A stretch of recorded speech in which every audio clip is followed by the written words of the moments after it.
कृष्णा सहकारी साखर कारखान्याच्या निवडणुकीतील कृषी महश्री आबासाहेब मोहिते संस्थापक पॅनलच्या निवडणूक प्रचाराचा शुभारंभ झाला। कराड विंग या ठिकाणी मारुती मंदिरामध्ये नारळ फोडून शुभारंभ करण्यात आलाय। पवारांच्या राष्ट्रवादीचे प्रदेशाध्यक्ष शशिकांत शिंदे, माजी चेअरमन अविनाश मोहिते, अर्चना मोहिते आणि काँग्रेसचे जिल्हाध्यक्ष नामदेव पाटील हे यावेळेला उपस्थित होते।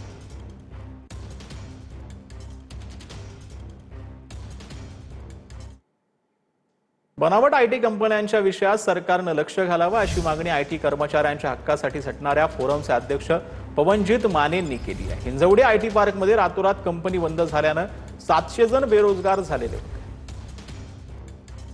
म्हणजे मी 15,000 रुपये भरलेले आहेत as a laptop security deposit म्हणून, आणि ही कंपनी कॉलेज थ्रू रिक्रुटमेंटसाठी आलेली म्हणून आमचा ट्रस्ट बिल्ड झालेला की नाही जेन्युइन आहे म्हणून। 4 महिने फक्त आमच्याकडनं काम करून घेतले, एकही रुपया त्यांनी दिलेला नाही आहे। म्हणजे जवळपास दर महिना 15,000 असं सॅलरी देणार असं त्यांनी क्लेम केलेलं, आणि जर त्यांनी आम्हाला फुल टाईम केलं तर मग ते आम्हाला 5.5चं पॅकेज देणार असं पण त्यांनी सांगितलेलं।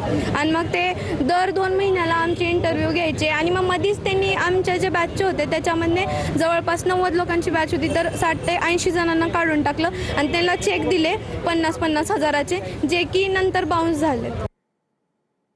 आता बातमी आहे जळगावमधून। जळगावच्या रावेर तालुक्यातील बोरखेडा हत्याकांड प्रकरणासंदर्भात बातमी समोर आली। कोर्टातील सुनावणीनंतर आरोपी महेंद्र बारेला दोषी ठरवण्यात आले।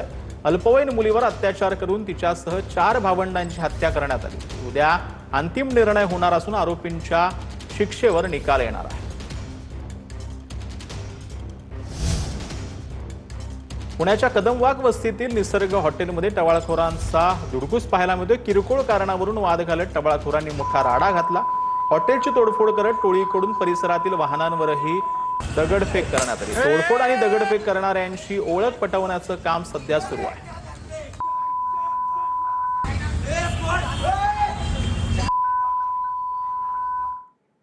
तर नाशिकमधील बागलांच्या पश्चिम पट्ट्यामध्ये मान्सूनपूर्व पावसानं हजेरी लावली। बागलांमध्ये वादळी वाऱ्यासह पाऊस बरसलेला आहे। वादळी वारा आणि विजेच्या कडकडाटासह दमदार पाऊस झालाय। पावसामुळे शेतकरी वर्गामध्ये देखील आनंदाचं वातावरण निर्माण झालेलं आहे।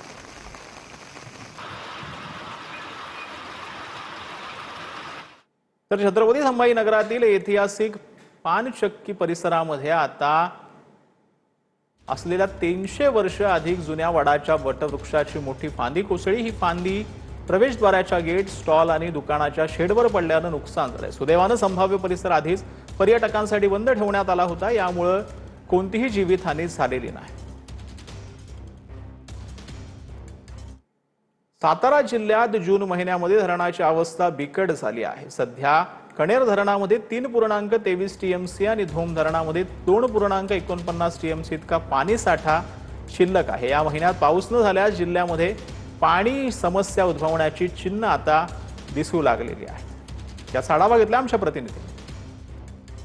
सातारा जिल्ह्यातील पश्चिम भागात असणाऱ्या धरणांची सध्या बिकट अशी अवस्था पाहायला मिळत आहे। तर सध्या मी कणेर धरण परिसरात आहे। या ठिकाणी जर पाहिलं तर हे साधारण 10.10 टीएमसीचं धरण आहे, मात्र सध्या 3.23 इतका टीएमसी इतका पाणीसाठा जो आहे तो या धरणामध्ये पाहायला मिळत आहे। जवळपास हा डेड स्टोरेज जर विचार केला तर यातलं 5 टीएमसीचं डेड स्टोरेज आहे, म्हणजे 10 टीएमसी इतका पाणीसाठा जो आहे तो सध्या कोयना धरणात असल्यामुळं सध्या भीषण अशी अवस्था या धरणांची पाहायला मिळत आहे। पाणी समस्येला मोठं सामोरं जावं लागणार आहे। कॅमेरामन आमिर शेखसह संतोष नलवडे, TV9 मराठी, सातारा। तर ज्ञानेश्वर महाराजांच्या समाधी मंदिरामध्ये अधिक मासानिमित्त आकर्षक सजावट करण्यात आली। मंदिराच्या गाभाऱ्यात आंब्याची आरास साकारण्यात आली। अधिक मासामुळे मंदिरात मोठ्या प्रमाणात भाविकांची गर्दी पाहायला मिळाली। तर माऊलीच्या समाधी मंदिरामध्ये अधिक मासानिमित्त आकर्षक अशी रोषणाई करण्यात आलेली होती। आकर्षक अशी सजावट करण्यात आली। यामध्ये विविध फळांचा आरास जो आहे तो इथे पाहायला मिळते, आणि ही संपूर्ण मंदिरातल्या अधिक मासातील आकर्षक सजावट आपण पाहतो।